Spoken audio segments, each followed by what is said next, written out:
जिंदगी जीना इतना आसान नहीं होता और बिना संघर्ष कोई महान नहीं होता। जब तक न पड़े हथौड़े की चोट कोई पत्थर भी भगवान नहीं। तो जिंदगी में मुसीबतों से जिंदगी का गुजरना ये जीवन की परीक्षा नहीं, ये जीवन की सच्चाई है। जीवन देना भगवान के हाथ में है, जीवन लेना भगवान के हाथ में है, पर जीवन को कैसे जीना ये किसके हाथ में? हमारे हाथ में। ईश्वर ने आपको धर्म पत्नी दी है, आप उसके साथ प्रेम से जीते हैं कि झगड़ कर जीते हैं, ये तय आपको करना है। भगवान ने आपको घर में सास दी है, आप उस सास को सम्मान के साथ जीते हैं या हर समय अपमान की भाषा उससे बोलते हैं, ये तय आपको करना है। ईश्वर ने आपके घर को स्वर्ग बनाने के लिए एक बहुरानी आपके घर में भेजी, अब तय आपको करना है कि आप पराये घर से आई हुई इस बेटी को कितना लाड़ प्यार देते हैं या झगड़ झगड़ कर वापस उसे पियर जाने के लिए मजबूर कर देते हैं। देखो भाई, जब हम दुनिया में आते हैं ना तो ईश्वर हमें 3 पेज की एक डायरी दिया करता है। कितने पेज की? 3 पेज की। मैंने कहा केवल 3 पेज की डायरी, तो डायरी का पहला पन्ना होता है जो भगवान खुद लिखता है, हमारे हाथ में नहीं होता है, और डायरी का पहला पन्ना होता है जिसका नाम है जन्म। जब मैंने कहा डायरी का पहला पन्ना जन्म है तो बुद्धि लगाओ अंतिम पन्ना क्या होगा? है मरण। केवल 3 पेज की डायरी में 2 पन्ने तो भगवान ने खुद ने ही लिख दिए। डायरी का पहला पन्ना जन्म है, डायरी का अंतिम पन्ना मरण है, तो डायरी का बीच का एक और पन्ना है जिसका नाम जीवन है। जन्म का पन्ना हमारे हाथ में नहीं है, हम कहां पैदा होंगे, काले गोरे नाटे ठिंगने लंबे, किस रूप में हम पैदा होंगे हमारे हाथ में नहीं है। तो जन्म का पन्ना हमारे हाथ में नहीं है, और मरण का भी। हम में से किसी को नहीं पता कि हमारी मृत्यु कब होगी। जन्म और मृत्यु दोनों के पन्ने ऊपर वाले के द्वारा लिख दिए जाते हैं, लेकिन एक और पन्ना होता है जिसका नाम है जीवन, और वो कोरा कागज रहता है। उसमें कुछ भी ऊपर वाला नहीं लिखता, वो हमारे हवाले छोड़ देता है कि तुम तय करो कि तुम 20 के पन्ने में क्या लिखोगे। और व्यक्ति का जन्म भी तभी सार्थक होता है, व्यक्ति की मृत्यु भी तभी सार्थक होती है जब व्यक्ति बीच के पन्ने को अच्छा और बेहतरीन जीवे। क्या बताएंगे कि दुनिया में रेनबो कौन से कलर से बनता है? इंद्रधनुष कौन से रंग से बनता है? लाल से, पीले से, नीले से, गुलाबी से, हरे से, काले से, सफेद से। कौन सा रंग है जिससे इंद्रधनुष बनता है? बुद्धि लगाओ। है कौन सा रंग से? लाल से, है पीला रंग से, काला रंग से, सफेद रंग से। कौन सा रंग है जिससे रेनबो बनता है? हाँ, बच्चे ने सही जवाब दिया। 7 रंग मिलते हैं तब इंद्रधनुष बनता है, किसी एक रंग से नहीं बनता है। ऐसी हमारी जिंदगी है, किसी एक व्यक्ति से हमारी जिंदगी में मिठास नहीं घुलता है। कोई अगर ये सोचता है मेरी पत्नी खुश है, बाकी दुनिया जाए कोई दिक्कत नहीं, पर मैं उसे बता दूं केवल पत्नी से जिंदगी नहीं बनती, केवल पति से जिंदगी नहीं बनती, केवल बच्चों से जिंदगी नहीं बनती, केवल माँ बाप से जिंदगी नहीं बनती है। सब मिलते हैं तो जिंदगी मीठी मधुर बनती है। और अगर इस व्यक्ति को अपने जीवन का ही जो बीच का पन्ना है, अगर जीवन जीना व्यक्ति को आ जाए, तो इससे बढ़कर जिंदगी में और कोई स्वर्ग नहीं होता। लोग सोचते हैं मरने के बाद स्वर्ग में जाएंगे। मैं कहता हूं स्वर्ग पाने के लिए आदमी को मरना जरूरी नहीं होता है, जीवन को जीना जरूरी होता है। अगर जिंदगी जीना आ जाए तो यही धरती आदमी की स्वर्ग बन सकती है, यही धरती मीठी मधुर बन सकती है। घर में ईन कुल 4-5 तो लोग होते कितने घर में लोग? अपन कहते हैं विश्व शांति की बात करो, विश्व मैत्री की बात करो। मैं कहता हूं विश्व मैत्री की जरूरत नहीं है। 84 लाख जीव होने से क्षमापना की बात तो बहुत बात की है। जो 4 लोग घर में रहते हैं, अगर आप उनके साथ जिंदगी जीना सीख लें तो जिंदगी मीठी मधुर बन जाएगी। आदमी सोचता है मैं अगले जन्म को स्वर्ग बनाऊं। मुझे लोग आकर पूछते हैं, सब आप जहां जाते हैं आपके लड्डू पेड़े प्रभावने नहीं होते, संग पूजा नहीं होती, फिर हजारों लोग मैदान में उमड़ कर क्यों आते हैं? मैं कहता हूं भाई, हम में और बाकी के संतों में एक लाइन का फर्क है। जैसा जीवन वो जीते हैं वैसा जीवन हम जीते हैं, और फर्क ये है वो इंसान को धर्म का वो रास्ता दिखाते हैं जिससे आदमी का अगला जन्म स्वर्ग बनता है। हम आदमी को धर्म का वो रास्ता दिखाते हैं जिससे आदमी का आज का जीवन स्वर्ग बनता है। इंसान जब तक आज के जीवन को सही ढंग से जीना न सीख पाएगा, तब तक वो अगले जन्म की कल्पनाएं करता रहेगा, मैं ऐसा जीऊं, मैं ऐसा जीऊं। पर अगर आज हम प्रेम और मिठास से न जी पाए, तय आपको करना है आप जिंदगी को गुनगुनाते हुए जीते हैं कि बुनबुनाते हुए जीते हैं। समझ गए? आप मुस्कुरा कर जीते हैं कि मुरझा कर जीते हैं? आप जिंदगी को चार्ज होकर जीते हैं या लटक कर जीते हैं? आप जिंदगी को मीठा मधुर बनाते हैं या अपने व्यवहार से उसको कर्कश बना लेते हैं? तय आपको करना है कि आप जीवन को प्रसाद बना रहे हैं कि विषाद बना रहे हैं। अगर हमने जीवन को सही तरीके से जीना सीख लिया है तो यही जिंदगी हमारे लिए प्रसाद बन जाती है। देखो भाई, दुनिया में ऐसा कोई नहीं है जिसके जीवन में 2-4 मुसीबतें ना हो। नोट कर लेना, ऐसा दुनिया में कोई नहीं है। आपको लगता है ना वो आदमी बहुत सुखी है, पर जब आप उसकी जिंदगी में जाएंगे तो पता लगेगा उसके भी दुख के कई निमित्त हैं। तो दुनिया में ऐसा किसी के पास नहीं है जिसके जीवन में दुख के निमित्त ना हो। आप लोगों ने ईसीजी कराई है ना, और जरा याद करो ईसीजी की रिपोर्ट आती है कैसी आती है? यूं यूं यूं यूं आती है। और अगर लकीर सीधी हो जाए तो इसका मतलब आप ऊपर गए। जीवन में अगर उठा पटक है तो इसका मतलब भगवान साबित कर रहे हैं कि आप जिंदे हैं। और अगर उठा पटक जीवन में बंद हो गई तो मानकर चलो भगवान ये साबित कर रहे हैं आप ऊपर चले गए हैं। इसलिए जीवन में उठा पटक सबके जीवन में आती है। ऐसा कौन है जिसकी जिंदगी में शोक का वातावरण नहीं बना? कोई है जिसके जीवन में शोक का, तनाव का, चिंता का, अवसाद का, घुटन का वातावरण नहीं बना? एक महिला भगवान के पास आई और आकर कहा, भगवान मेरा जो 5 साल का बेटा है ना, गांव के सब लोग कहते हैं मर गया है, पर मुझे लगता है मरा नहीं है। भगवान आप इसे जिंदा कर दो। गांव के सब लोग कहते हैं मर गया मर गया। मैं कई बड़े लोगों के पास जाकर आ गई, पर सबने हाथ झटक दिया कि ये मर गया, पर भगवान मुझे भरोसा है आप इसे जिंदा कर दो। भगवान ने बच्चे को देखा, मां की ममता को देखा, उसकी मनस्थिति को पढ़ा और पढ़कर कहा, बहन आप तुम्हारे बच्चे को जीवित तो किया जा सकता है, पर इसके लिए मुझे 1 कटोरी सरसों के दाने चाहिए। क्या कहा? मुझे 1 कटोरी सरसों के दाने चाहिए। अरे महिला ने कहा, भगवान मैं अब भी गई और 1 नहीं 10 कटोरी लेकर आ जाऊंगी। लेकिन जैसे महिला रवाना होने लगी कि भगवान ने कहा, बेटा एक बात का ध्यान रखना, 1 कटोरी सरसों तो लाने हैं, पर ऐसे घर से लेकर आने हैं जहां पर आज तक किसी की मृत्यु न हुई। किससे लाने? जहां पर आज तक किसी की मृत्यु न हुई। महिला ने कहा अभी गई अभी आई। सब घरों में जाती रही। लोग कहते हैं भाई तुम थाली भर के सरसों ले जाओ, हमें कोई दिक्कत नहीं है। पर वो जैसे ही पूछती तुम्हारे घर में कोई मरा तो नहीं है? कोई कहता मेरे दादाजी गए, कोई कहता मेरे परदादा गए, कोई कहता मेरा तो बेटा ही गया, कोई कहता मेरे तो पत्नी भी ऊपर चली गई। सबके घर में कोई न कोई तो गया। शाम होते होते हताश और निराश होकर वो महिला अपने घर अपने संत मतलब भगवान के पास आई और आकर कहा, भगवान मैं एक घर में जाके आ गई और राजा के राजमहल में भी जाके आ गई। लोग कहते हैं सरसों तो बोरी भरकर मिल जाएंगे, पर ऐसा घर नहीं मिलेगा जहां पर दुनिया में आज तक कोई न मरा हो। भगवान ने महिला को जीवन का सच्चाई बताते हुए कहा, जब दुनिया में ऐसा कोई घर नहीं है जहां कोई न मरा हो, तो तेरा घर कैसे होगा? अपने भीतर में इस सत्य को पैदा कर कि तुम्हारा बेटा दुनिया से चला गया है। मैं जीवन का पाठ आपको, ये पॉजिटिव नजरिया आपको जीवन के देना चाहता हूं कि जीवन में उठा पटक सबके। अमीर की जिंदगी में भी कभी तनाव के दिन आते हैं और गरीब की जिंदगी में कभी खुशहाली के दिन आते हैं। याद रखना, बड़े से बड़े अमीर की जिंदगी में भी कभी ना कभी टेंशन के दिन आते हैं। उसके घर में भी कभी झगड़े होते हैं, उसके घर में भी तनाव होता है, उसकी नींद भी उचड़ती है। दुनिया में 2 तरह के लोग हैं। कुछ लोग हैं जिनके नसीब में सोने की चैन है और कुछ लोग हैं जिनके नसीब में चैन से सोना है। समझ रहे? कुछ लोग हैं जिनके नसीब में सोने की मोटी मोटी चैन, पर कुछ लोग हैं जिनके नसीब में सोने की चैन तो नहीं है पर चैन से सोना है। और आप समझ सकते हैं दोनों में ज्यादा सुखी कौन?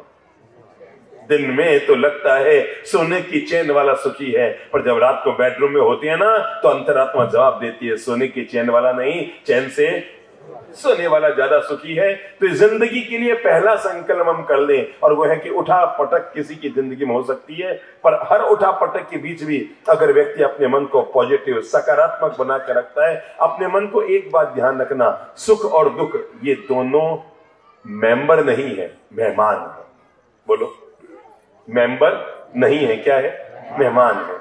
आज अगर टेंशन है तो ये मत समझो कि आजीवन रहने वाला है, और अगर खुशहाली है तो ये मत समझो जीवन भर खुशहाली रहने वाली है। अरे भाई एक बात तय है, दुनिया में तलाक उसी से होता है जिससे कभी विवाह हुआ था।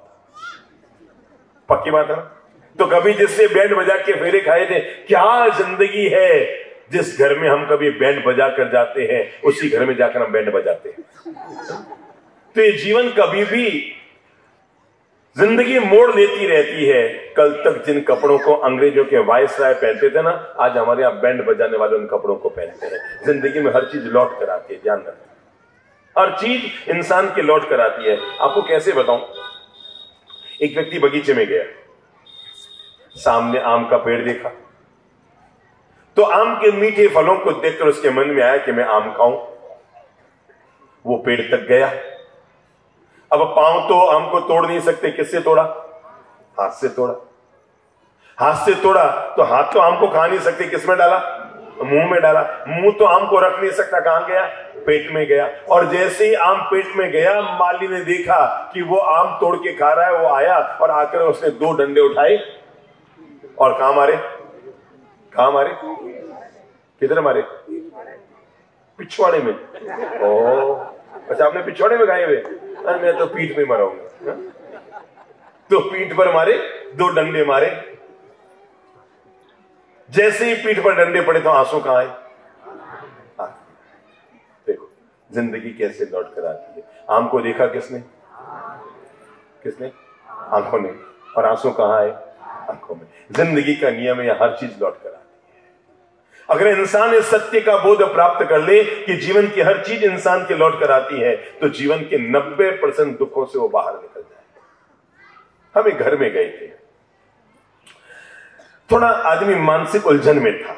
हुआ यह था कि उसकी बचपन से एक आदत पड़ गई थी ज्योतिष में ज्यादा विश्वास रखने, और इतना ज्यादा विश्वास रखने लग गया, वो रोज सुबह जैसे अखबार आता, अखबार आते ही सबसे पहले राशि चक्र देखता, आज मेरी राशि में क्या है, और अपने पूरे दिन का निर्णय उसी अखबार से कर लेता। अगर अखबार में लिखा रहता सावधान, आज तुम्हारी ग्रह दशा अच्छी नहीं है, किसी से झगड़ा हो सकता है, पड़ोसी से तकरार हो सकती है, पत्नी से अनबन हो सकती है, तो सुबह सुबह तक कर लेता आज मेरा दिन दुखी।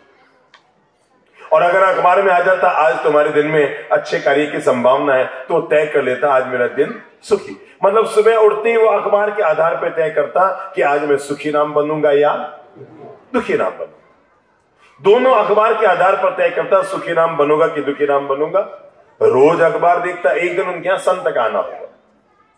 उसने कहा महाराज बहुत बड़ी दुविधा होगी, रोज अखबार देखना पड़ता है और अखबार तय करता है कि आज मैं सुखी नाम कि दुखी नाम। संत ने कहा एक काम कर, मैं तुम्हें सिक्का देता हूं, इसके एक तरफ लिखा हुआ है खुशी और दूसरी तरफ लिखा हुआ है नाखुशी।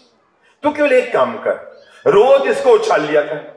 अगर नाखुशी आ जाए तो समझ ले आज तेरा भाग्य खराब, सावधान। और अगर खुशी आ जाए तो आज तेरा भाग्य बहुत अच्छा। और वो संत तो सिक्का देकर चले गए, पर नहीं माथा फोड़ी खड़ी करके चले गए। और माथा फोड़ी क्या? सोमवार को सुखी और मंगलवार को दुखी, नाखुश। फिर बुधवार को सुखी, फिर गुरुवार को नाखुश। महीने में 10 दिन सुखी, महीने में 20 दिन नाखुश, महीने में 20 दिन सुखी और महीने में 10 दिन नाखुश। जब भी सिक्का उछले कभी खुशी कभी नाखुशी। कहने लगे महाराज ये और मुसीबत आ गई, आप तो ऐसा कुछ मंत्र कर दो कि मेरे सिक्के में रोज खुशी ही खुशी आए। हमने कहा भाई सिक्का दो। हमने सिक्का देखा, वास्तव में एक तरफ लिखा था खुशी, दूसरी तरफ लिखा था नाखुशी। हमने कहा भाई देखो 7 दिन लगेंगे, हम इसे मंत्रित करके दे देंगे, फिर तेरे खुशी खुशी आएगी। 7 दिन बाद वो हमारे पास आया और आखिरकार गुरुजी वो सिक्का, मैंने सिक्का हाथ में उठाया, ओम ओम स्वाहा तेरी मेरी स्वाहा, इधर उधर की स्वाहा, सारी स्वाहा जो जो होते ना सब मैंने कर करा के सिक्का उसको दे दिया। मैंने कहा जा बेटा जिंदगी भर अब खुशी आएगी। और गजब चमत्कार हो गया। वो अपने घर गया, सिक्का सोमवार को उछाला तो खुशी, मंगलवार को उछाला तो खुशी, बुधवार को उछाला तो खुशी और गुरुवार को भी खुशी। अरे ताज्जुब के बाद शुक्र शनि रवि, सप्ताह में 7 दिन, महीने में 30 दिन, जब भी सिक्का उछाले खुशी ही सामने आए। बड़ा खुश हो गया। संयोग से एक दिन हमारा उसके घर पर जाना हुआ, तो वो जाते ही अड़ गया, बाप जी मुझे बताओ आपने क्या मंत्र किया? अरे मैंने कहा जो भी किया तेरा काम हो गया ना। अरे बाप जी गजब हुआ, महीना भर हो गया जब भी उछालूं खुशी। अब तो मैं महीने में 30 दिन खुश रहता हूं, महीने में 30 दिन प्रसन्न रहता हूं। अब मेरे मन में ना खुशी आती नहीं है। पर आपने किया क्या? आपने किया क्या? क्या गजब चमत्कार कर दिया, हमेशा खुशी खुशी आती है। मुझे बताओ आपने क्या मंत्र? मैंने कहा छोड़ो ना मंत्र, तेरा काम हो गया। नहीं नहीं मुझे बताओ। अब वो जिद पे अड़ गया। लोग बड़े जिद्दी होते हैं। अब जैसे समझो हम यहां से निकल जाएंगे ना, अब कोई जोधपुर आएगा संबोधान, तो आते पहले पूछेगा बाप जी मुझे पहचाना? अब क्या जवाब दो? हाँ के ना? बोलो क्या देना चाहिए? आपके नजर में क्या देना चाहिए? हाँ कहना चाहिए कि ना कहना चाहिए? है? क्या कहूं? ना कहूं। और अगर मैं आपको ना कहूंगा तो आपके मन में क्या आएगा? ओहो हम जब सन सिटी आए थे हमारा सबकी कितनी भक्ति की, पैदल चल के 10 किलोमीटर आया था और आज पहचानते भी नहीं है। और समझ लो मैं भूल से हाँ कह दूं तो मेरी छुटकारा थोड़ी है। जैसे मैं कहूंगा हाँ हाँ पहचान गया, नहीं बताओ मैं कौन हूं। यार एक तो तेरी इज्जत रखी 4 लोगों में। लोग बड़े गजब के होते हैं। अगर भूल से उनको हाँ भी भर दो कि हाँ हाँ भाई अब ठीक है, उसकी खुशी के लिए अब भाई ठीक है थोड़ा बहुत पहचान में आया, अब नाम वाम याद थोड़ी रहते हैं, तो सीधा नहीं नहीं नहीं आप पहचान नहीं रहे मेरा सब, आप यही यहाँ पर मुझे बताओ मैं कौन हूं। तो अब वो जिद पे अड़ गया, नहीं बताओ ये कैसे हुआ, बताओ आपने क्या मंत्र किया। मैंने कहा भैया मैंने कोई मंत्र नहीं किया, तुम्हारे सिक्के पे एक तरफ लिखा था खुशी, एक तरफ लिखा था ना खुशी।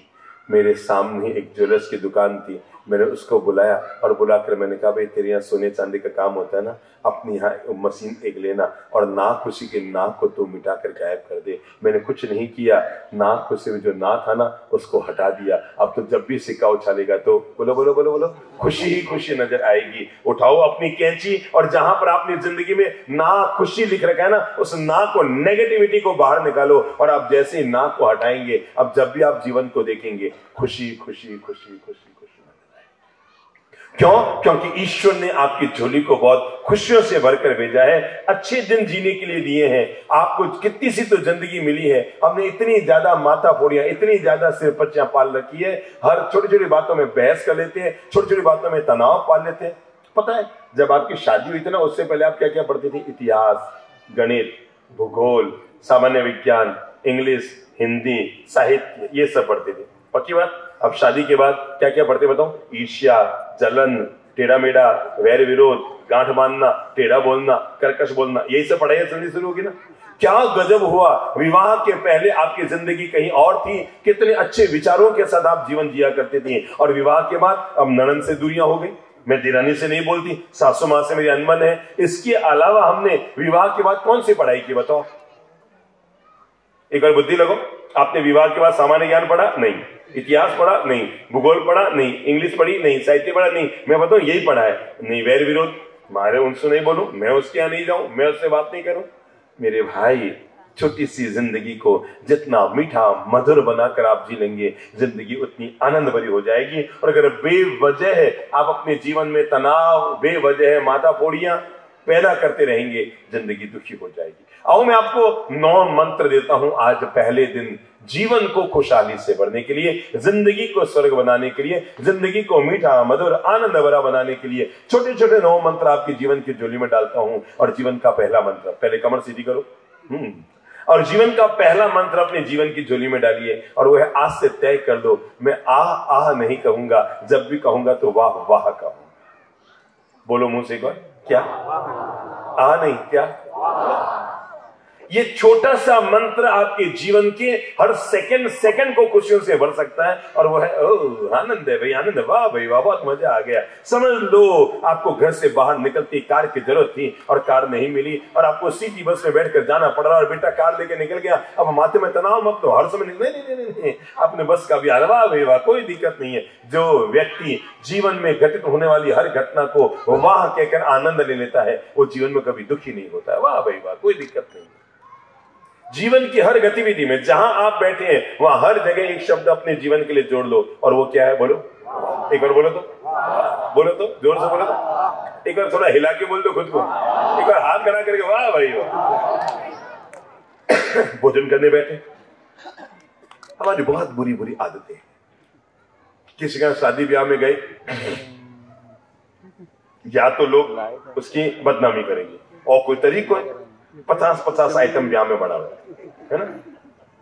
प्राय के लोगों की एक बुरी आदत है, पहले खा पी के आएंगे, फिर बाहर आकर, और कोई तरीके 50 आइटम बना। उसको पूछो भाई 50 आइटम में तू कितना छोड़ के आया? 50 में 55 खा के आया, 5 ढूंढता रहा, और भी कोई मिल जाए तो खा लो, और बाहर आके क्या कहता, और कोई तरीका। कभी भी किसी के भोजन पर टिप्पणी मत करना। आपको कैसे बताऊं, एक गरीब बाप की बेटी की जब शादी होती है ना, वो 10 साल तक अचार से रोटी खाता है, तब आपकी थाली में मटर पनीर की सब्जी आती है, ठीक है? 10 साल तक वो अचार से रोटी खाकर जिंदगी गुजारता है ना, तब आपकी थाली में मटर पनीर की सब्जी आती है। इसलिए भोजन करने के बाद कभी भी, बताओ नाटक लोग ऐसे करते हैं, ठीक है खा के आगे, खास मजा तो नहीं है। मतलब घर में खाते हैं लौकी की सब्जी और रोटियां, रोई तोड़ते हैं, और वहां 20 आइटम खा के आए, तब भी मतलब ऐसा लगता है जैसे हमारे तो कोई फर्क ही नहीं पड़ता है, हम तो लाड साहब हैं, हम तो हमारे तो इन छोटी छोटी चीजों में मतलब इस तरह से पेश आएंगे जैसे कुछ खा पी के नहीं आए हैं, केवल होठों से चूलो तुम वाला करके आए। मतलब इस तरह से नाटक करेंगे बाहर आकर के, जैसे वो तो कोई खाते पीते ही नहीं है, केवल सूंघ सूंघ के पेट को भरते हैं। ना बाबा ना, आज से नियम बना लो, नहीं क्या कहेंगे, पक्की बात। जब जो काम हो जाए, वाह भाई वाह। घर गए, खाना खाने बैठे, प्रेम से जरूर कहो वाह वाह बहुत अच्छा खाना बनाया। कहीं आप कार्यक्रम में गए, जाकर के वहां, ठीक है मन के अनुकूल हर चीज तो नहीं हुआ करती ना, दुनिया में सब कुछ आपके मन के अनुकूल नहीं हो सकता, पर अपनी तरफ से हमेशा पॉजिटिव बोलो, वाह भाई वाह बहुत अच्छा कार्यक्रम किया। अब आप अगर टिप्पणी ही करते रहेंगे, कहीं कोई बिल्डिंग बनी है, लोगों की क्या आदत होती है, बनेगा तब कोई कहने नहीं आएगा, पर बनने के बाद ये तो यहाँ बिल्कुल भी सेट नहीं खा रहा है, ये यहाँ बिल्कुल, ये फालतू यहाँ लगा है, पर ना ना ना ना, टिप्पणी करने की आदत निकालो और अपने भीतर में हमेशा आहा कहने के बजाय ज्यादा ओवर एक्टिंग भी मत करना हो, हाँ ध्यान रखना, फिर वो पता लग जाएगा ये नाटक कर रहा है। वो क्या हुआ, एक आदमी मेरे पास आया और आकर कहने लगा साहब मेरी पत्नी भयंकर ऐसी है वैसी है, मतलब 100 गालियां उसने पत्नी को निकाली होगी, ऐसा खाना बनाती कुत्ते भी नहीं खाए, ये भी नहीं खाए, वो भी नहीं खाए। अब मैंने कहा जैसी यार तेरी है, मैं क्या करूंगा, मेरा क्या रोल है इसमें, कि नहीं बाप जी। मैंने कहा चल आज ये काम करना, 24 घंटे का नियम ले लो, धर्मपत्नी जो भी करे ना उसको मत कहना, वाह वाह कहना। अब वो घर आया, भोजन करने बैठा, रोज तो क्या कहता था, कैसी रोटियां बनाई कुत्ते भी न खाए, कैसी दाल बनाई है, अरे पीने में काम, अरे सब्जी खाई नहीं जाए। आज वो ओवर एक्टिंग करने लग गया, क्या गजब दाल बनाई है, अरे सब्जी तो ऐसी है कि सारी कटोरी फुलके गुलाब की पंखुड़ियों की तरह नरम नरम है। और वो 2 मिनट तो बोला, पत्नी ने सहन किया, अंदर गई, बेलन लेकर आई, एक पर एक, एक पर एक, एक पर एक, एक पर एक टिकाई कमर पर, क्या कर रही है। उसने कहा रोज खाना मैं बनाती हूँ तो कुत्ते भी नहीं खाए, आज पहली बार पड़ोसन ने बनाई है तो बड़ा, तो ओवर एक्टिंग मत करना घर जाके। ये जो कभी कभी हम ओवर एक्टिंग में आ जाते हैं, वो ओवर एक्टिंग हमारे लिए नुकसान करेगी, पर जीवन का तय कर लो, स्वागत करेंगे शिकायत नहीं, शब्द दिमाग में लो, स्वागत करेंगे शिकायत नहीं। दोबारा ले लो, बहू के पीहर से कोई भी सामान आया है, प्लीज बहुत पॉजिटिव बोलिए, ये मत कहो कहीं लोकल कंपनी ने भेज दी, भेजा तो है ना, तुमने तो कुछ भी नहीं भेजा ना, उसके घर में उन्होंने कुछ तो भेजा है। सामने वाले के भेजे हुए दिए हुए उपहार पर जब आप नेगेटिव टिप्पणी करते हैं ना, तो सामने वाले को दोबारा आपको देने की कभी इच्छा नहीं होती। जो आया है ना उसका स्वागत करो, वाह बहुत बहुत अच्छा भेजा है। अब आप जानबूझकर अपनी टेढ़ी स्टाइल में बोलते हैं, भेजा तो है पर अपने क्या काम आएगा, लोकल है ये तो, नहीं, आपको लोकल लग रहा है ना, उसके 4000 का चूना लगा है, तब आपके घर में वो चीज आई। हमेशा की आदत डाल लो, शिकायत नहीं करेंगे, हमेशा शुक्राना अदा करेंगे, जो भगवान ने दिया, जैसा भगवान ने दिया आनंद लो हर हालत में। अब जैसे लोगों की क्या आदत होती है शिकायत करने की, समझो आप किसी घर पर मिलने के लिए गए, समझ लो आप किसी घर पर मिलने के लिए गए और अकेले चले गए, तो सामने वाला जाती आपको पहला प्रश्न क्या पूछेगा, बोलो भाई सब क्या पूछेगा, हाँ भाभी जी नहीं आई क्या, अब उसको पूछो तेरा भाभी जी से क्या काम है। मतलब हमारी आदत है, जो है उसका हम आनंद नहीं लेते, जो नहीं है हम उस पर पूछते हैं, है ना। जाते आप देखेंगे किसी घर आप जाएंगे ना, अब जाते ही आप पधारो स्वागत है, भाभी नहीं है। हमेशा की आदत सुधारो, जो नहीं है उसका रोना रोना बंद करो, जो है उसका आनंद उठाना शुरू करो, यही जिंदगी का पहला मंत्र है। जो नहीं है अगर आप उसका रोना रोते रहेंगे ना, ये नहीं ये नहीं ये नहीं, तो दुनिया में इतनी चीजें कम है कि आप जिंदगी जी नहीं पाएंगे। पर जो नहीं है उसका, समझो यहां पर एक 5 मंजिला आलीशान कोठी बनी है और इधर एक झोंपड़ी खड़ी है, बीच में एक छोटा मकान है। वो जब जब उस कोठी को देखेगा ना, तो क्या क्या दुखेगा उसका, बुद्धि लगाओ, देखो आप देखो, चलो वो 5 मंजिला कोठी को देखो, क्या क्या दुख रहा है, गर्दन भी दुख रही है और दिल भी दुख रहा है, दोनों दुखा रहे हैं। झोंपड़ी को देखो ना, न गर्दन दुखेगी न दिल दुखेगा, और मुंह से निकल जाएगा वाह भाई वाह भगवान तूने खूब दिया है। जो है उसका आनंद लेना सीखो, जो हमारे दुख का पहला कारण है, हम जो है उसका आनंद नहीं लेते। जो नहीं है, अरे भाई आपके पास अच्छी साड़ी है, आप उसका आनंद नहीं ले रहे, पर दूसरे पास आगे तो आपके दिमाग में घूम रहा है। आपके पास सोने की चूड़ी है, कोई दिक्कत नहीं है ना, पर अगर आपके देवरानी की हीरे की चूड़ी आ गई तो अब आपका सोने की चूड़ी बेकार हो गई, आपके दिमाग में वही वही वही वही वही वही घूमता है। एक अमीर सेठानी थी, अमीर मतलब बहुत पैसे वाली, पति ने इतनी ज्यादा सुविधा उसको दे रखी थी, यानी कम से कम 50 लाख की कार, न केवल 50 लाख की कार, अपितु ड्राइवर भी, और इतनी सुविधाएं दे रखी थी कि अगर उसको रोज का 20,000 हाथ खर्चा करता हूं तो उसके कोई कमी नहीं थी, इतना बैंक बैलेंस उसका भरा रहता था। पर जब देखो तब यूं मुंह लटकाए बैठी रहती, जब देखो तो मुंह लटकाए बैठी रहती। दरअसल उसकी जो जेठानी थी ना, वो थोड़ी सी ज्यादा सुंदर भी थी और उसके पास उससे ज्यादा सुविधाएं थी, तो उसको लगता भगवान ने सब उसको दिया है, मुझे नहीं दिया है, तो जो उसको मिला है वो भी उसे चुभ रहा था। हमारी दिक्कत क्या है, सामने वाले को जो मिला है वो चुभे तो कोई दिक्कत नहीं, पर जो हमें कम मिला है तो वो हमें ये भी चुभता है कि भगवान मुझे तूने कम क्यों दिया। अब वो जब देखो तब मुंह लटकाए बैठी रहती, जब देखो तब उदास, हताश, निराश। पर उसकी जो काम वाली बाई थी ना, वो इतनी मस्त नेचर की है, झाड़ू भी निकालते तो हंसते खिलते मुस्कुराते हुए, पोंछा लगाते मुस्कुराते हुए, अरे बर्तन भी धोती ना, आप समझो। मतलब सेठानी तो हमेशा गाना गाती रहती थी, मेरा जीवन कोरा कागज कोरा ही रह गया, या दिल के अरमा आंसुओं में बह गई। और वो काम वाली भाई, सावन का महीना, जब देखो तब मुस्कुरा के काम करती।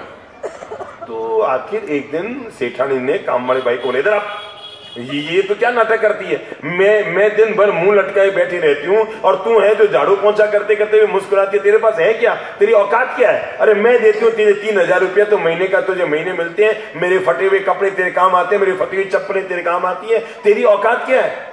तो उसने कहा, हाँ मालकिन मुझे पता है, सब कुछ आपका दिया, अरे आपका दिया हुआ हम भोजन खाते हैं, आपका बचा हुआ हम खाना खाते हैं, आपकी फटी हुई साड़ी मैं पहनती हूँ, आपकी फटी हुई चप्पलें मेरे काम आती है, और आप अगर 2,500-3,000 रुपये महीने देते हैं, मेरा घर खर्च चलता है।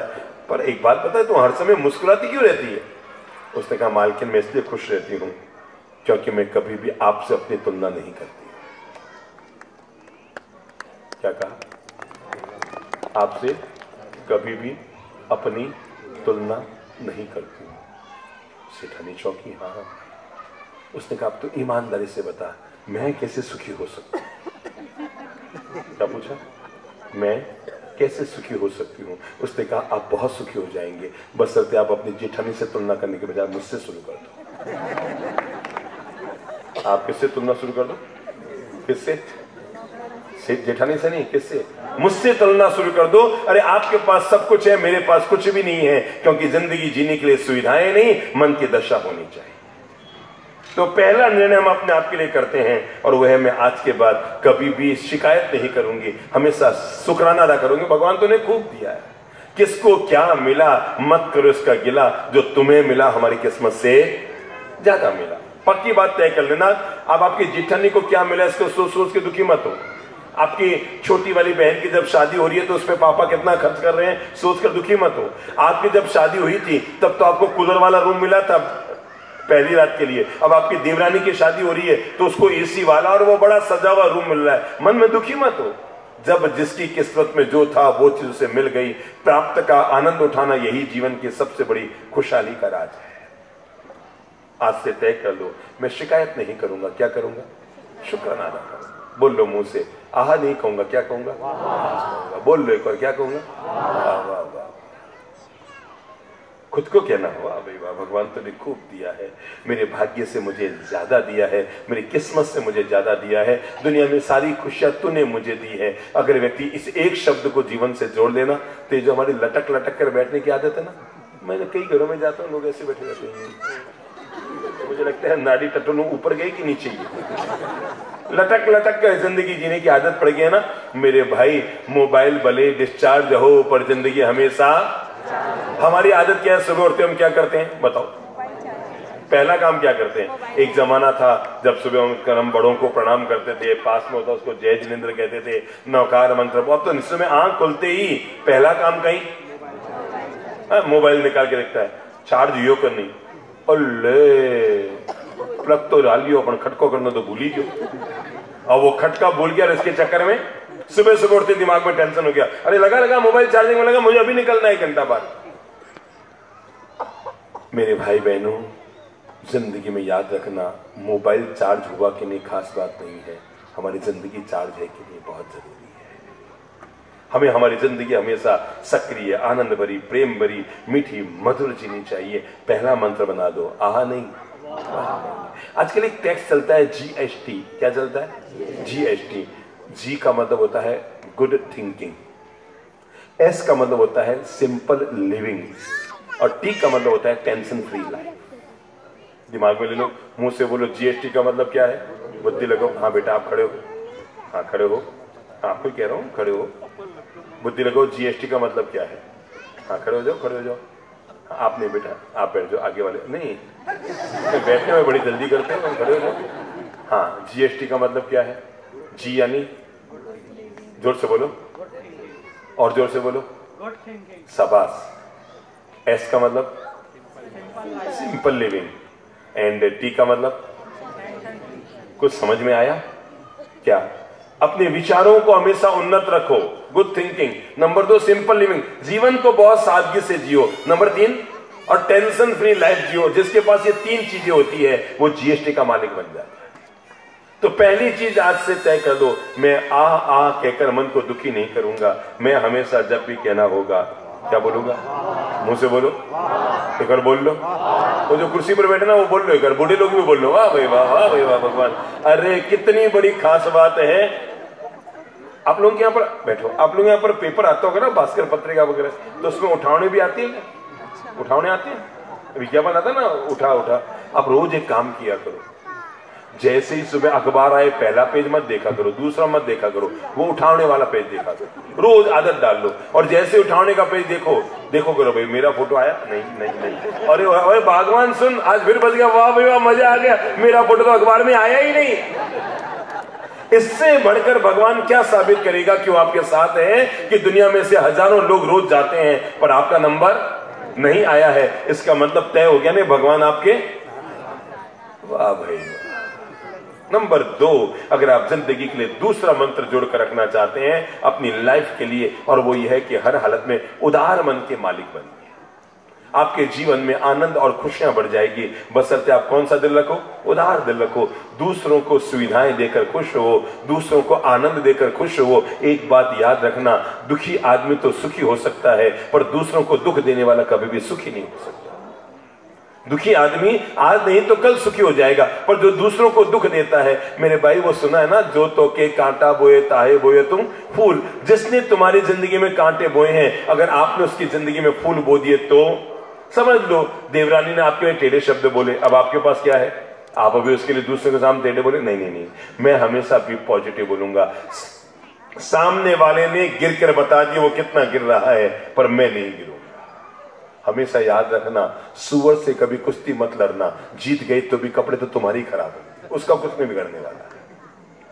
समझ गए ना? आप 2 किलो तुअर की भी दे, तो उसने वो भी उसी में डला दिया। उसने कहा क्या कर रही हो माता जी, मूंग की दाल तुअर की दाल एक साथ? नहीं नहीं नहीं नहीं, 2 किलो चना की दाल भी दे। तो उसने वो अब कहा 2 किलो गेहूं भी दे। वो दुकानदार चौंका कि इसका माथा खिसक गया है क्या? दाल भी एक ही थैले में, मूंग की दाल भी, चने की दाल भी, तुअर की दाल भी, गेहूं भी। और बात तब ठनक गई जब उसने कहा 2 किलो चावल। तो उसने कहा किसमें? कि इसी थैली में डाल। उसने कहा माता जी कर कह रहे, नहीं नहीं इसी में डाल। तीनों बहुएं घर में खाली बैठी रहती, घर ले जाके दूंगी, सब चुगेगी तक, दिन भर खाली बैठी रहती है। तो सबको मिला दे, उनको काम बताना है मुझे। तंग करके खुश मत हो, उनको क्या बताना है?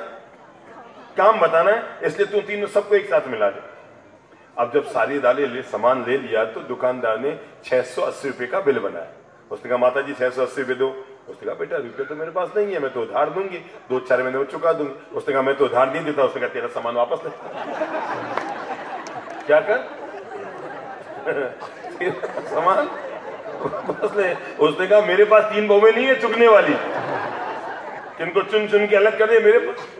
दूसरों को दुखी करके मन में सुखी मत हो, क्योंकि जिंदगी में दूसरों को दुख देने वाला कभी सुखी नहीं हो लेता है। कि दूसरों की भलाई करना, दूसरों का हित करना, दूसरों के मन को खुशियां देना। समझो आपके बहू के पीहर में उसका भाई आया है बाहर से, तो बहू क्या चाहेगी? मैं कहां जाऊं? बुद्धि लगाओ, पीहर जाऊं, मेरा भाई आ रहा है।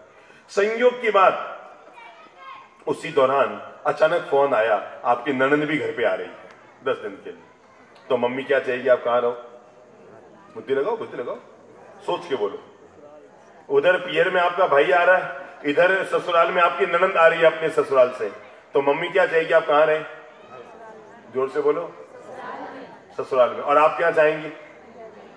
मैं माताओं से कहूंगा अपने दिल को बड़ा करके, और ये इंतजारी मत करना कि बहू कहे तो मैं उसको मना करूं। चला कर बहू से कह देना, बेटा मैंने सुना है पियर में तुम्हारा भाई आ रहा है ना, इधर की चिंता मत करना, अरे वो यहीं की तो बेटी है, हम दोनों मिलकर काम सलटा लेंगे। तो आराम से जाकर आजा। आप जैसे ही उदार दिल बनाएंगे, सामने वाले का दिल जीतने में सफल हो जाएंगे।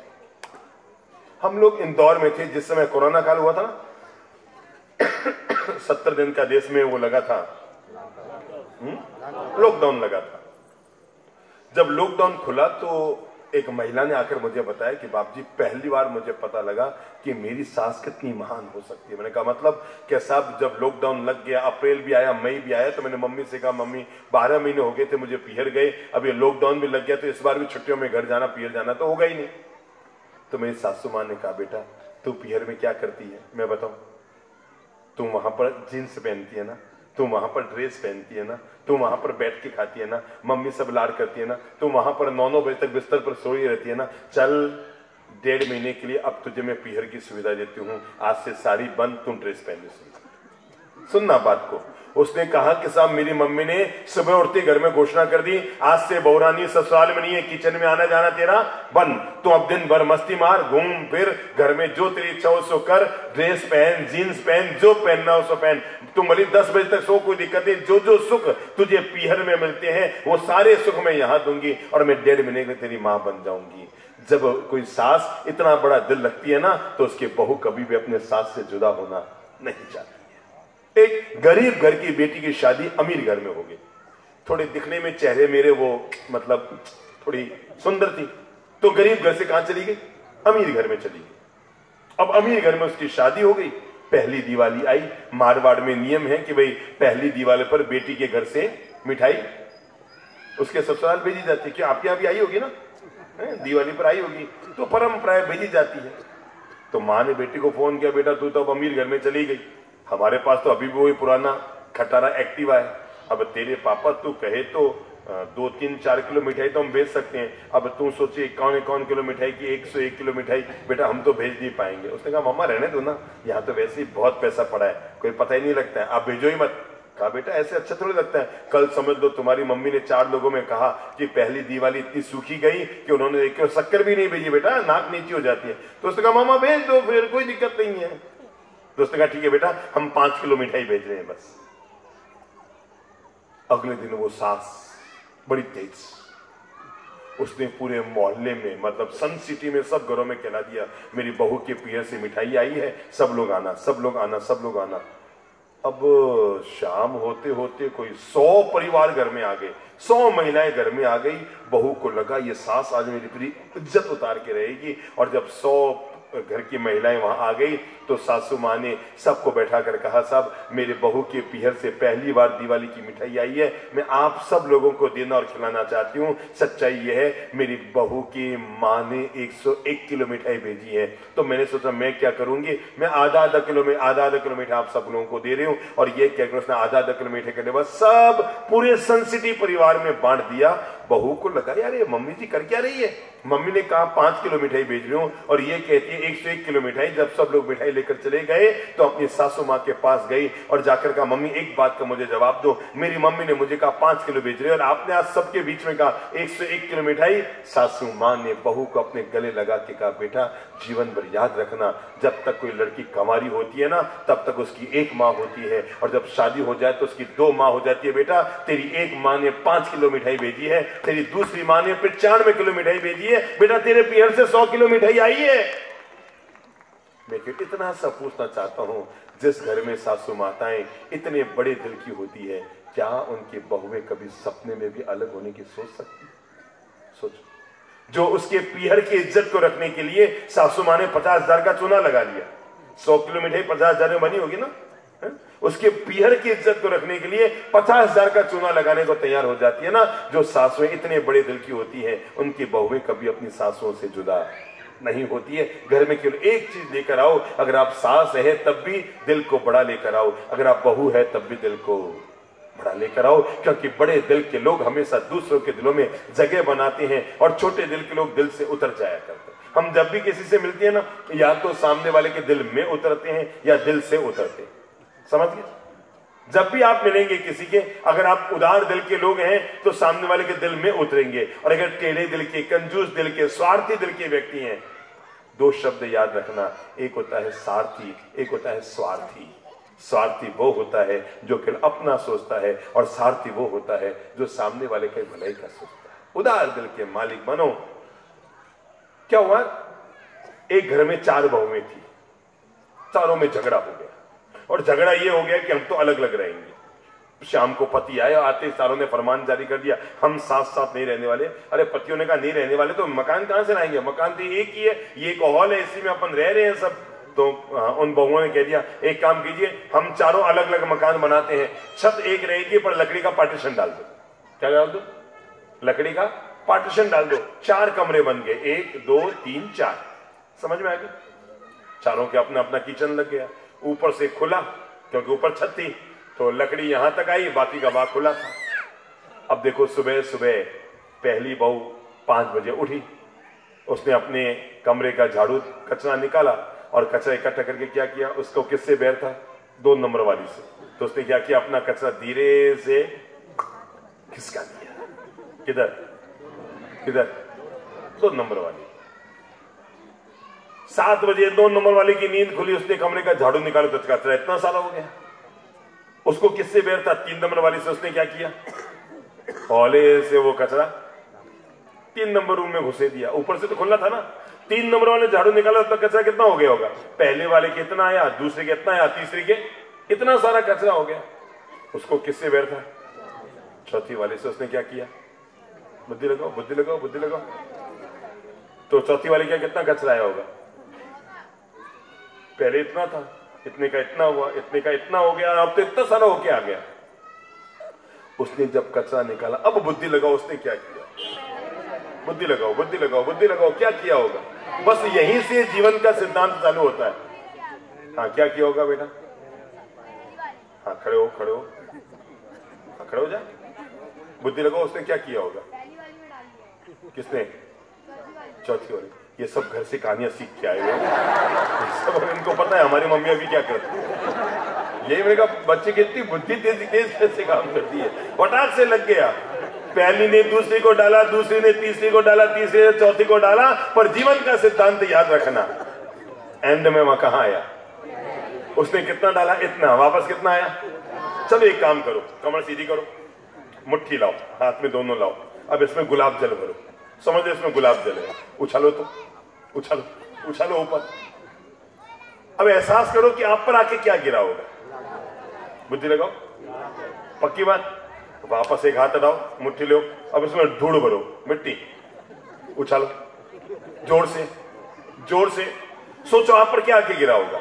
जिंदगी हमारे सामने ऐसे ही परिणाम देती है। जब हम दूसरों पर गुलाब जल उछालते हैं तो ईश्वर हमारी जिंदगी में भी खुशबू का गुलाब जल भरता है, पर हम जब दूसरों पर मिट्टी डालते हैं तो ईश्वर हम पर भी वापस मिट्टी डालता है। इसलिए जीवन का ये दूसरा फलसफा अपने आप के लिए जोड़कर रखो, और वो है हमेशा उदार दिल के रहो। जैसा आप दूसरों को देते हैं, वापस आपके साथ वही लौट कर आता है। इसलिए जो तो के कांटा बोए ताहे बोए तू फूल। सुना ना, अगर किसी ने तुम्हारी जिंदगी में कांटे बो दिए हैं, तुम वापस उसके जीवन में कांटे मत बोना, तुम वापस फूल बोना। क्योंकि याद रखना, तेरे फूल तो फूल रहेंगे और उसके कांटे एक दिन त्रिशूल बन जाएंगे। दूसरा मंत्र, आज से मन बना लो। नंबर 1 क्या कहा मैंने?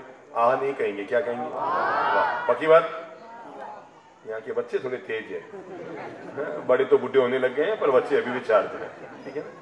और वो है आ नहीं कहेंगे, क्या कहेंगे? आ। ठीक है ना, पक्की बात। अब कल से जब भोजन करने बैठो, स्कूल से आओ और आपके मनपसंद सब्जी ना हो, तब भी ये मत कहना मम्मी मुझे तो कुरकुरी भिंडी की सब्जी चाहिए। ना ना ना ना ना ना, जो है उसका आनंद लो। ईश्वर ने जो हमारी थाली में भेजा है वो प्रसाद है, और प्रसाद को विषाद नहीं मानते, उसे प्रसाद मानकर ही स्वीकार करते हैं। वाह भाई, जो हुआ नहीं उसका सोचना क्या, और जो हो गया उसका रोना क्या। जो बीत गया उसका रोना क्या, और जो हुआ नहीं उसका सोचना क्या। हर हालत में अपने मन को मुझे नहीं याद, मैंने पिछली बार आप लोगों को बताया था कि नहीं बताया था। हम मुंबई में थे, एक बहन हमारे पास आया करती थी, अच्छे संपन्न परिवार की थी, अच्छे खासे संपन्न परिवार की, मतलब वो महंगी वाली कार, ड्राइवर, और वो क्या नाम, वो 1.5 लाख का मोबाइल होता है ना बच्चों, आईफोन का बढ़िया वाला, कौन सा वाला,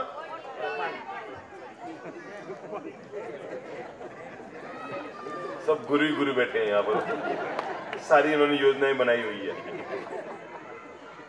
अच्छा, इतना ठीक था, वो आती पढ़ाई करती दोपहर में हमारे पास, वो ठीक है, पर मोबाइल का जो कवर था ना, उस कवर में 2-2 हजार के इतने सारे नोट रखती थी, इतने सारे नोट, मतलब अंगुली चली जाए इतने सारे नोट। मुझे मन नहीं आता। एक बात बताऊं, अमीर लोगों का आधा पैसा तो अपनी अमीरी बताने में खर्च हो जाता है, कि हम अमीर हैं ये बताने में उनका आधा पैसा चला जाता है।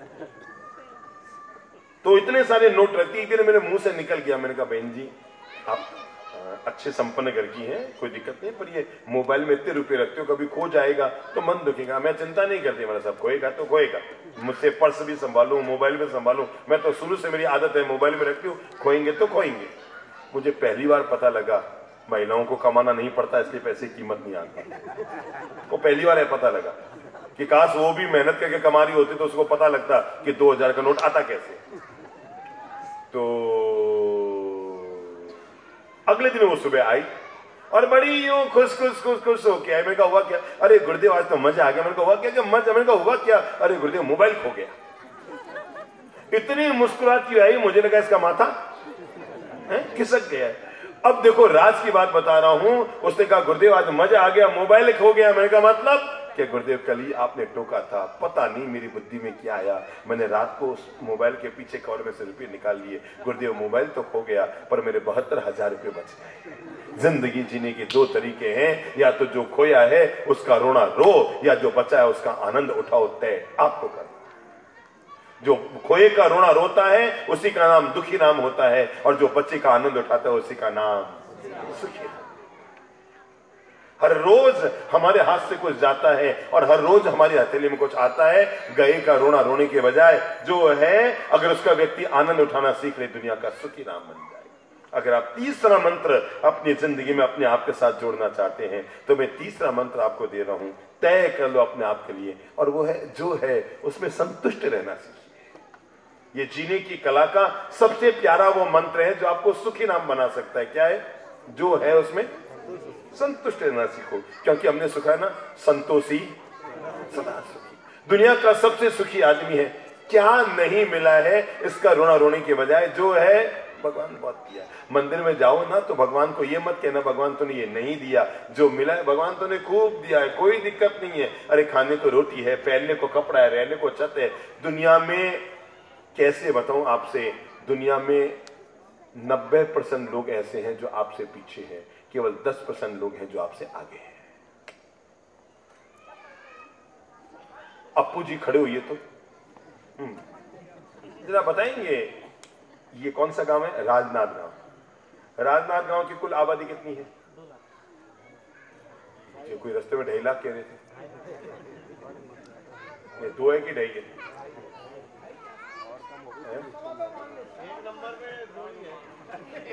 वो कहते हैं 2.25 मान लेते हैं, 20 का रास्ता, दिन भर घर में समझौते करते रहते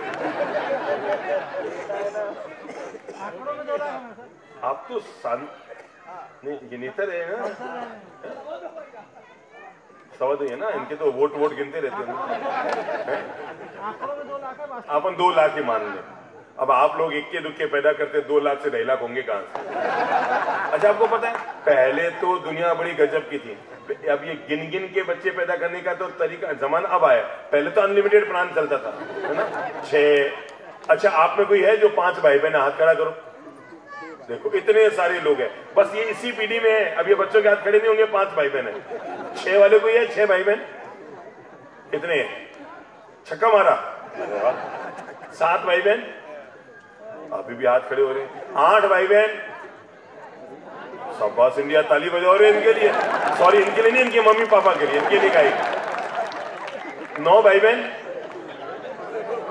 ये आगे वाले सब 9। तो आप क्या भाई भाई है क्या? सब है? सब भाई है तो एक साथ सबने हाथ खड़ा कर दिया। 9। आप कितने? 7 भाई 2 बहन। क्या बात है, 7 भाई 2 बहन 9। अब कोई 10 वाला है, 10 की बात तो बस करो भाई। कितने? मैं 10वें नंबर का भाई हूं। क्या बात है। हाँ, आपके कितने हैं? 5 भाई 5 बहनें। शाबाश। कोई 11 वाला भी है? शाबाश इंडिया, बदौरे ताली। देखा, वो जमाने थे जब मकान छोटे होते थे पर दिल बहुत बड़े होते थे। कितने भाई बहन? 11।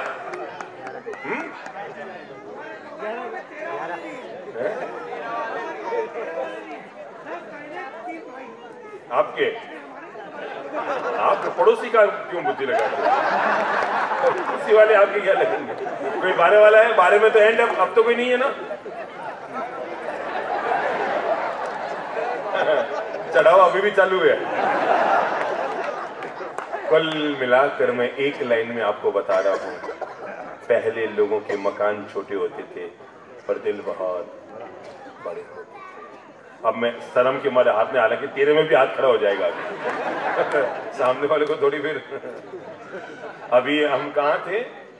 दुर्ग में कहीं थे, तो 17 में भी एक भाई बहन ने हाथ खड़ा किया। हम 17 भाई बहन है। मैं कहा सगे कि हाँ, सगे माँ बाप हैं और 17 भाई बहन, हम सगे भाई बहन है।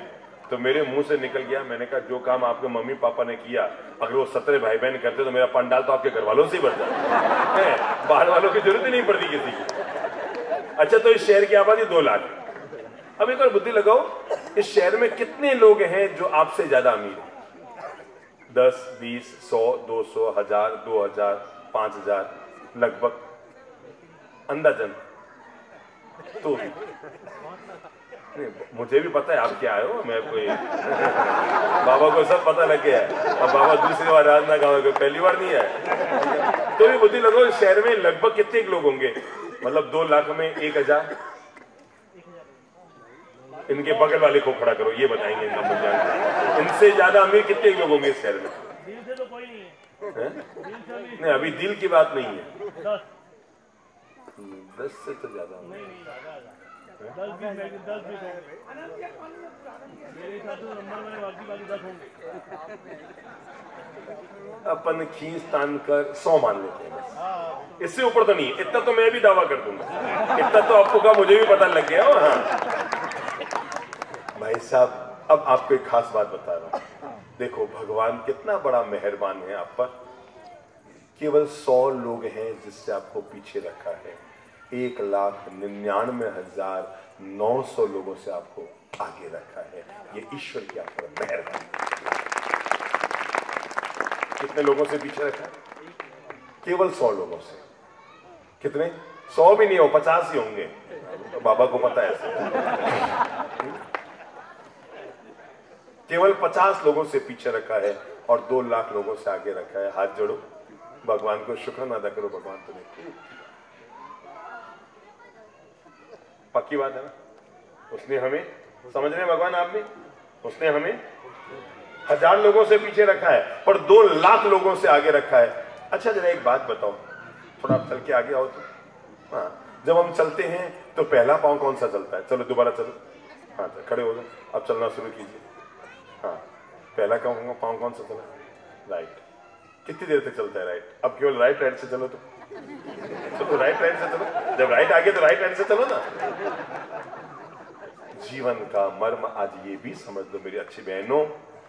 आदमी सोचता है ना, सीधा पांव कभी गुमान ना करे कि मैं हमेशा आगे रहता हूं। याद रखना, 1 सेकंड बाद पीछे वाला आगे आएगा और आगे वाला पीछे जाएगा। ये जीवन की कहानी। बोले अभी चल के देख लो ना, कोई भी दिमाग में चल के देख लो। अब जैसे ही समझो ये मेरे 2 पांव हैं, ये सीधा पांव, ये उल्टा पांव, ये आगे आया। अब मुझे आगे बढ़ना तो क्या करना पड़ेगा? दूसरे को आगे लाना पड़ेगा। जिंदगी का यही नियम है। सीधा पांव गुमान ना करे कि मैं आगे हूं और उल्टा पांव गिला ना करे कि मैं पीछे हूं। पीछे वाला भी आगे आने वाला और आगे वाला भी एक दिन पीछे। इसलिए वीरा जो प्रभु जी, जीवन के लिए तीसरा मंत्र अपने आप के लिए लागू कीजिए और वो है संतोष रहने की आदत डालिए, क्योंकि भगवान ने आपको भाग्य से कम नहीं, भाग्य से ज्यादा किया। चलो लाइन सर 6 लोगों को खड़ा करता हूं। नंबर 1 चश्मे वाले भाई साहब आप ही खड़े होइए। वो सोने की संकल वाले ना, मोटी मोटी वाले, उनको भी खड़ा करता। अच्छा ये अध्यक्ष है क्या नाम है इनका? अच्छा आनंद, अच्छा यही है क्या आनंद जी? जो बड़ा नाम चलता है इनका। तो हाँ बगल वाले को खड़ा कर दो, आप भी खड़े हो जाओ। वो आपके पीछे चश्मे वाले एक और बैठे, उनको भी खड़ा कर दो। आप कहां तक पढ़े हुए हैं? कहां तक? बीकॉम। एक और बुद्धि लगाओ, बीकॉम वाला आदमी अगर आपके यहां जॉब करने आएगा तो लगभग कितना वेतन देंगे? पक्की बात। आप कहां तक पढ़े हुए हैं? नहीं, ये एम.कॉम LLB। समझो इतना पढ़ा हुआ कोई आदमी आपके आएगा तो आप उसको कितना महीने का देंगे? ज्यादा से ज्यादा 20,000। पता लग गया हमारी पढ़ाई की औकात तो 20,000 से ऊपर की नहीं थी। आज अगर जाहो जलाली है ना, ये ईश्वर की कृपा का वरदान है। समझते ना? अगर कोई व्यक्ति ये सोचता है मैंने जो पाया अपनी योग्यताओं से पाया, तो हमारी योग्यताएं 20,000, 22,000, 25,000, 24,000, 30,000 के अंदर अंदर जाके सिमट जाएगी। लेकिन प्रभु को हमेशा शुक्राना अदा करो, भगवान तूने योग्यताओं से ज्यादा मुझे दिया है, क्योंकि मैं केवल एम.कॉम पास था और एम.कॉम वालों को 22,000 से ऊपर का वेतन नहीं मिलता, पर मैं रोज के लाखों रुपए कमा रहा हूं। ये पढ़ाई के बलबूते नहीं, ये पुण्याई के बलबूते। इसलिए जब भी सुबह अपने घर में पूजा गृह है ना, वहां जब भी आंख बंद करके प्रार्थना करो तो ये मत कहना भगवान क्या नहीं दिया, ये कहना भगवान तूने क्या क्या क्या नहीं दिया, सब कुछ दिया है। और जो विराजी, जो व्यक्ति अपने जीवन में प्राप्त का आनंद उठाता है वो जीवन में कभी दुखी नहीं होता। तो अब चौथा मंत्र ले लो अपने आप के लिए, और वो है जो है प्राप्त वही है। तो बोल लो मुंह से, जो है प्राप्त। एक बार और बोल लो, जो है प्राप्त। और जो व्यक्ति अपने जीवन में इस मंत्र को जीता है वो कभी दुखी राम नहीं होता। जो है प्राप्त वही है। एक बार और बोल लो, जो है प्राप्त वही है। भगवान ने हमें छप्पर फाड़ के दिया है, कहीं कोई कमी नहीं रखी है। हमारी मानसिकता है जिसके कारण हम दुखी हो जाते हैं। जो मिला, जैसा मिला, जो प्राप्त है वही मेरे लिए पर्याप्त है। और जो व्यक्ति ये सोचता है वो जीवन में हमेशा सुखी रहता है। बोल लो मुंह से, जो प्राप्त है।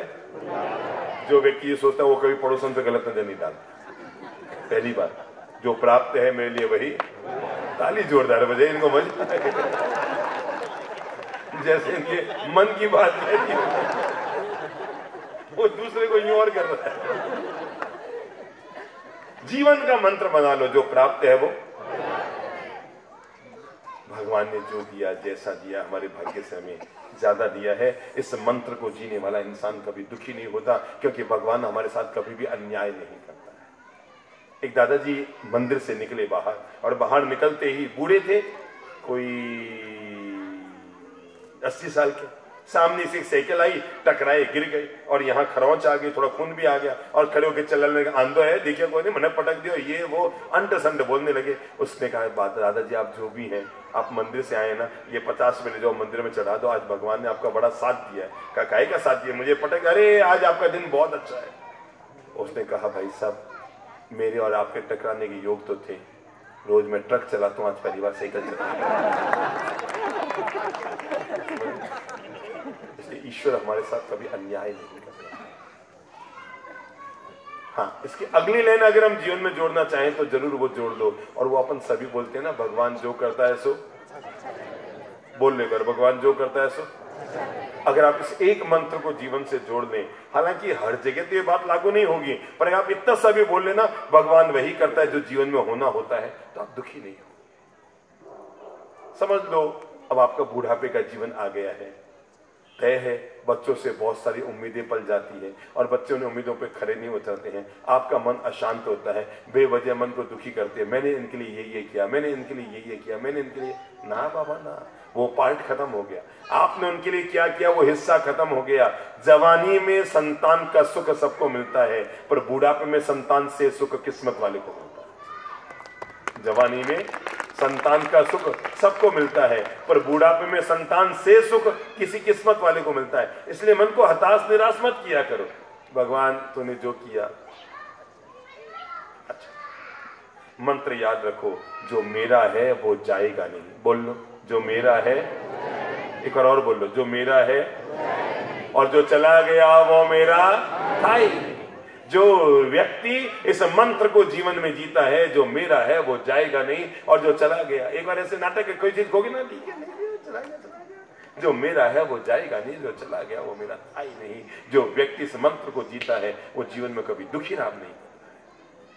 जो मेरा है वो जाएगा, तय मान कर चलना। अगर आपका बेटा आपका होता तो बीवी को लेकर कभी जुदा नहीं होता। तय है, सायोगिक संबंध था, आया वापस चला गया। देखो मेरी बेटी भी शादी करके जाती है, अलग होती है, और बेटा भी शादी करके झगड़ के अलग होता है। बस फर्क ये रहता है, जब बेटी जाती है ना ससुराल तो माता पिता के आंखों में आंसू होते हैं संतुष्टि के, और जब बेटा जुदा होकर जाता है तो माता पिता के आंखों में आंसू होते हैं बेवफाई के। मंत्र बना लो, भगवान जो करता है सो। मैंने तो अपने जीवन के इतना अखंड ये मंत्र बनाया हुआ है, कभी भी मन में तनाव नहीं होता। भगवान जो करता है सो। बोल लो LML, बोलो दोबारा बोलो LML, लोड मत लो। बोल लो मुंह से, क्या है LML, क्या है, लोड मत लो। मैंने कहीं एक शहर में कह दिया LML लोड मत लो, तो एक भाई साहब खड़े हुए कहा इन महिलाओं को LMD लोड मत दो। ये तो साहब इनको LMD पढ़ाओ कि लोड मत दो, लो भी मत और सामने वाले को दो भी मत। LML। जब जब जिंदगी में मन की विपरीत माहौल हो, जब जब जिंदगी में तनाव टेंशन का माहौल हो, जब जब जिंदगी में अवसाद घुटन का माहौल हो, तब तब अपने आप को मोटिवेट करके प्रेरणा दीजिए, जीड़ा LML लोड मत लो, क्योंकि जब जो होना है वो होता है, तेरे किए रुकता नहीं और तेरे किए होता नहीं। जब जो जिंदगी में होना है हो रहा है। अरे आदमी, हमारी आदत क्या हो गई, रात को 2 बजे नींद खुले ना वापस नींद नहीं आती है और वही लोड चलता रहता है। यूं क्यों बोलती हो, मेरे साथ ऐसा क्यों हो गया, उसका चेक जाना रह गया, उसका वो होना रह गया। अरे बीत गई सो बात गई, तकदीर का सिकवा कौन करे, जो तीर कमा से निकल गया उस तीर का पीछा। ठीक है, हो गया। हर हर हालत में जिंदगी में याद रखना, ईश्वर हमारे साथ है। एक दिन मैं संबोधि धाम में था, जोधपुर में है ना, तो एक युवक आया मेरे पास, कहा गुरुदेव मुझे मंगलिक सुनाओ। उनका सुनो भैया प्रेम, नहीं मुझे बढ़िया बड़ी वाली मंगलिक सुनाओ, क्योंकि मैं आगे कालीना झील में डूबने मरने के लिए जा रहा हूं। हमारे माथे में खा चाहिए, मैं क्यों मरे न हो जा रहे हो, मने मार रहे हो भोगट में, मुझे सीधा यही कहा मैं मरने जा रहा हूँ। और मैंने कहा हुआ क्या, नहीं बस हो गया, मेरा भाग्य खराब, मेरा नसीब खराब, मेरी किस्मत खराब, भगवान मुझसे नाराज। गुरुदेव मैं CA फाइनल में 3 बार फेल हो गया। अब मुझे लग गया कि भगवान मुझसे नाराज है और मैं तो कुएं में कूद के, मैं तो कालीना झील में कूद के मर जाऊंगा। मैंने उसको कहा, मैंने कहा एक काम कर, पहले भोजनशाला में जा, नाश्ता करके आ जा, मरना है भूखा क्यों मरता है, पहले नाश्ता वास्ता कर ले, मर भले, और भूखा मरने क्यों जा रहा है भाई। वो क्या होता है, किसी भी आदमी का बहुत तेज गुस्सा और ये हो ना, उसको कुछ मत करो, पहले उसको पेट भर के खाना खिला दो तो आधा टेम्परेचर यही डाउन हो जाए। वो भूखा होता है तो माथा और उसका जरा झुंझला जाता है, मुझे ये मालूम रहता है। तो मैं कभी कोई आता है उसको कहता हूँ पहले अंदर जा, खाना खा के आ जा। वो अंदर गया, भोजन करके आया, थोड़ा सा उसका दिमाग शांत हुआ। मैंने कहा बोल क्या करना, कि नहीं गुरुदेव मेरा भाग्य खराब है, ये है वो है, मैं CA में 3 बार अटक गया, मैं वैसे मर रहा हूँ। मैंने कहा एक बात बता, तू मरेगा कि हाँ, कि मरने के बाद वापस पैदा होगा, कि मैंने कहा हाँ। देख तू वापस पैदा होगा, फिर तू 3 साल बड़ा होगा, फिर तुझे प्रेप में डालेंगे, फिर तू KG1 में जाएगा, KG2 में जाएगा, फिर वो 1 2 3 4 पढ़ता हुआ 12वीं में आएगा, फिर BCom करेगा, फिर CA का फॉर्म भरेगा, फिर 3 बार फेल होकर यही आएगा ना। 1 साल और मेहनत कर, पढ़ाई कर, तो बाहर निकल जाएगा। मन को हमेशा भी पॉजिटिव बनाकर रखो, इस बात के साथ ईश्वर मेरे साथ कभी कुछ गलत नहीं करना है। सच कहता हूं, किसको क्या मिला अब ये जब सोचेंगे तो दुखी हो जाएंगे, पर आपको जो मिला है ना, आपके नसीब से ज्यादा मिला है, जब आप ये सोचेंगे तो सुखी हो जाएंगे। वो एक संत की कहानी मैं आपको बताकर खड़ा कर रहा हूं, और वो कहानी इतनी सी है कि एक संत गांव के बाहर है, के लिए कपड़े नहीं, खाने के लिए थाली नहीं, बिछाने के लिए आसन नहीं, केवल एक अंगोछा पहनकर पेड़ की छाया में बैठे रहे। और जब देखो तब हाथ ऊपर करके कहते भगवान तुम बड़ा दयालु है, तुम बड़ा कृपालु है, तूने खूब दिया है, मुझे कोई कमी नहीं, मैं दुनिया का सबसे सुखी आदमी। और पास में क्या क्या था, रहने के लिए पेड़ की छाया, बैठने के लिए जमीन का आसन, पहनने के लिए अंगोछा और खाने के लिए मिट्टी की थाली, बस। इसके अलावा संत के पास कुछ भी नहीं। पर जब देखो तब हाथ खड़ा कर, भगवान तू बड़ा दे, तूने तूने तूने खूब दिया है भगवान, मुझे कोई कमी नहीं है भगवान, तूने खूब दिया है। जब देखो तब नाटक। कहते हैं एक दिन एक अमीर आदमी उधर से गुजरा, उसने भी संत के मुंह से ये सब नाटक देखा। उससे लगा महाराज कुछ ज्यादा ही नाटक करते हैं, कुछ भी तो नहीं है पास में, नंग दरंग बैठे हैं और कहते हैं भगवान तुम बड़ा दयालु। देखता हूं भगवान उसको देते कैसे। अब देखना, वो अमीर आदमी सामने बैठ गया। 12 बज गए, 12:30 बज गए, 1 बज गए, 1:30 बज गए, 2 बज गए। महाराज भूखे हैं और नाटक कर रहे हैं, भगवान हे मैं बड़ा सुखी आदमी, तूने खूब दिया है। कहते हैं तभी एक ग्रामीण व्यक्ति आया, कंधे से तौलिया खोला, गांठ खोली और एक रोटी निकाल कर संत की थाली में डाल दी। अमीर को लगा महाराज की बात में दम तो है, कहने नहीं गए, मांगने नहीं गए, इशारा नहीं किया, भगवान ने अपने आप इसकी थाली में रोटी भेज। संत ने रोटी देखी, बड़े खुश हुए, हाथ ऊपर करके प्रार्थना करने लगे, भगवान तुम बड़ा दयालु कृपालु है, भूख लगे तो भोजन भी भेज देता है। वो तो यूं प्रार्थना करते थे, मैं कुत्ता आया रोटी लेके चला गया। अमीर को लगा अब ये महाराज कुत्ते की पिटाई करेंगे। संत ने प्रार्थना पूरी की और खाने के लिए जैसे हाथ बढ़ाया, देखा रोटी कहाँ गई, रोटी कहाँ गई, रोटी कहाँ गई, रोटी कहाँ गई। देख सामने कुत्ता रोटी खा रहा है, बड़े एकदम संत एकदम भौचक के रह गए, रोटी कहाँ गई, सामने कुत्ता खा रहा है और संत खड़े हो गए। अब तक बैठे थे, संत खड़े हो गए और खड़े होकर के कुत्ते की पिटाई के लिए नहीं, दोनों हाथ ऊपर किए, कहा भगवान तुम बड़ा दयालु है, बड़ा कृपालु है, तेरी कृपा है, ये तेरी मेहरबानी है कि कभी कभी तो इस बंदे को उपवास करने का भी सौभाग्य प्रदान कर। जो व्यक्ति रोटी आने पर खाने का आनंद उठाता है और जाने पर किसका, उपवास का आनंद उठाता है, जरा बताओ उसको दुनिया में कोई दुखी कर सकता है? तो आज का अंतिम मंत्र अपने आप के लिए ले लो, और वो है भगवान जो करता है सो बोल लो, मुंह से बोल लो, भगवान जो करता है सो मुंह से बोलो, भगवान जो करता है सो अच्छा करता है। वो हमारे साथ कुछ भी बुरा नहीं करता है। जो उसने किया है, जैसा उसने किया है, जिस रूप में किया है, उसकी हर व्यवस्था को जो व्यक्ति प्रभु का प्रसाद मानकर स्वीकार कर लेता है वो दुखी नहीं होता है।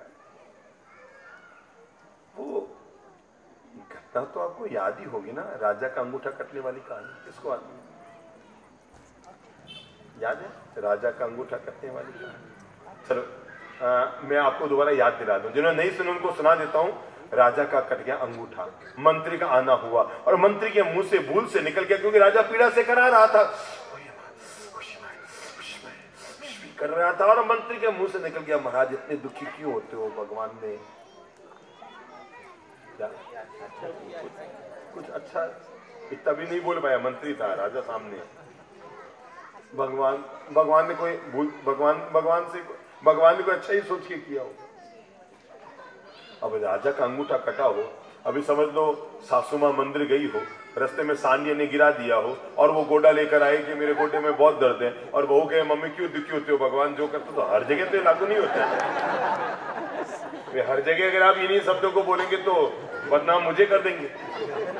तो मंत्री के मुंह से भूल से निकल गया, महाराज इतने भी क्यों दुखी होते हो? ठीक है, हो गया तो हो गया, भगवान कुछ अच्छा सोच के करता है। अब तय है कि मंत्री के मुंह से निकले भगवान जो करता हो अच्छा किया, और राजा का फिर पारा गरम हो गया। उसने कहा तुम ये चपरासी बनाने के लिए काम करने, हटाओ उसको जेल में डाल दो, ये इसको वॉचमैन नहीं बनाओ, कभी जिंदगी में कभी जेल से बाहर नहीं आना चाहिए, मेरी मजाक उड़ाता है, जेल में डाल दिया गया।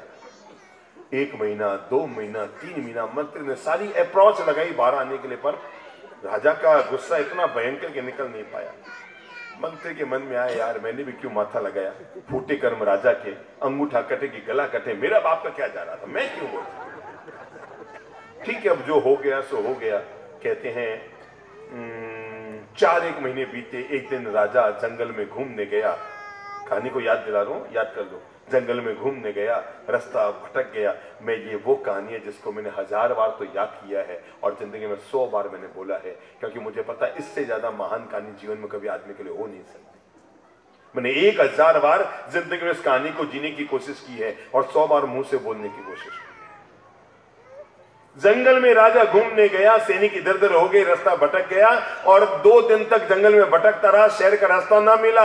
और उधर जंगल में उसको आदिवासी भीलों ने उसको पकड़ लिया, उन्हें किसी की बलि देनी थी, राजा को पकड़ के ले गए। किसी ने अंधविश्वास उनके भीतर पैदा कर दिया कि तुम बलि दोगे तो तुम्हारा काम हो जाएगा। इस खोटी मान्यता के चक्कर में उन्होंने राजा को पकड़ लिया और बलि देने के लिए ले गए। राजा को नहलाया धुलाया, नए कपड़े पहने। राजा ने बहुत कहा कि मैं राजा हूं। यार तू काहे का राजा, जंगल के हम राजा। और उसकी बलि की तैयारी हो गई। पर पता है ना कहानी एंड में कहां खत्म होती है? राजा छोड़ दिया गया, क्योंकि भीलों के सरदार ने कहा इसका एक अंगूठा कटा है और जिसका अंग भंग होता है उसकी बलि नहीं होती। राजा छोड़ दिया गया और छूटकर वहां से अपने 2 दिन तक भटकता भटकता अपने राजमहल में आया। और उसे बार बार दिमाग में लग रहा था कि मंत्री ने बिल्कुल सही कहा कि भगवान जो करता है सो अच्छा करता है। अगर मेरा अंगूठा न कटा होता तो मेरी मौत तय थी। कृतज्ञ भाव से उसने मंत्री को कारागार से बाहर निकलाया, सारी कहानी सुनाई। इस तरह रास्ता भटक गया, भीलों ने पकड़ लिया, बलि की तैयारी, और मेरा अंगूठा कटा सो मैं बच गया। मंत्री तूने बिल्कुल सही कहा, भगवान जो करता है सो अच्छा करता है। मैं तुझे आज कारागार से मुक्त करता हूं, पर रह रहकर मेरे मन में एक बात आ रही है और वो ये है, तेरा अंगूठा कटा, मेरा अंगूठा कटा, वो तो अच्छे के लिए था, पर तू 4 महीने से जेल में पड़ा रहा। अब बता ये कैसे अच्छे के लिए हुआ? उसने कहा महाराज ये तो और भी अच्छे के लिए हुआ। सोचो अगर मैं जेल में नहीं होता तो घूमने के लिए अपन दोनों साथ ही जाते।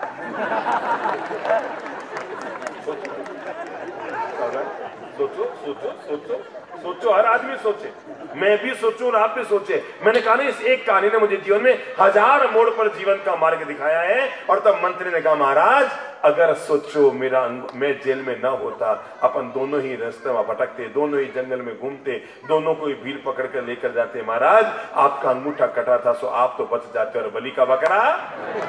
तो दोनों हाथ ऊपर करके बोलो ना भगवान जो करता है सो, मन से बोलो भगवान जो करता है सो।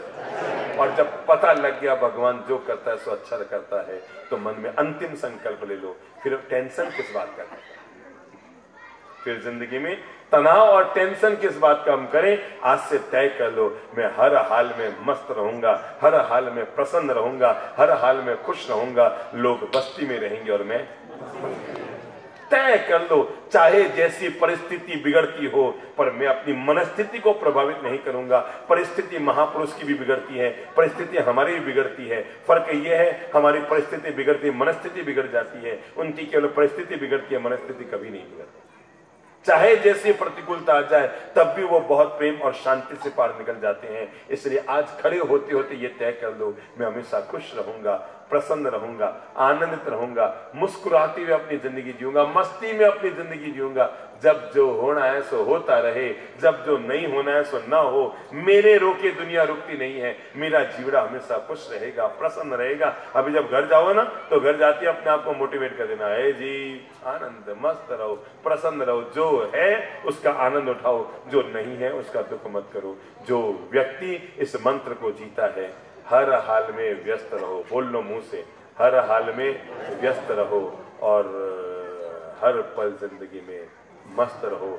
जब भी कोई काम करो तो एक्सीलेंट करो, पर जो भी काम का परिणाम आ जाए उसे एंजॉय करो। जो व्यक्ति अपनी लाइफ को एंजॉय करता है उसको बुढ़ापे में एंजियोग्राफी कराने की जरूरत नहीं। एंजॉय करो जो